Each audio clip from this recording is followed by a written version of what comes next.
Good morning. Eto madali lang. Ngayon alam na natin kung paano gamitin 'tong sell tsaka itong buy, 'tong EMMA, right? So, once buy hinahanap mo yung, entry ka dun sa pullback and then hinahanap mo yung resistance. Once nag-enter ka ng sell, hinahanap mo yung pullback, right? Hahanap mo yung pullback and then ang TP mo yung pinakamababa, right? Now ngayon, dahil alam na natin kung anong hinahanap natin once na pumasok tayo ng sell,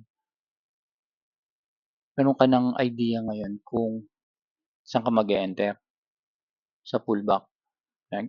Dito, gray area, yan. Alam natin na ang hinahanap natin dito is sell, yung high, dahil magso-short tayo. Dahil pumasok tayo ng sell, ang hinahanap natin is itong pinakamababa. So, alam natin na yung trade natin is pababa. So, ang alam natin, ang hinahanap natin is yung taas para sa entry ng sell, which is yun yung pullback. Okay? Same thing with the buy. Alam natin na ang hinahanap natin is yung taas. So, alam natin na ang hinahanap natin itong pullback. So, may idea na tayo. Yun lang. Sana makatulong.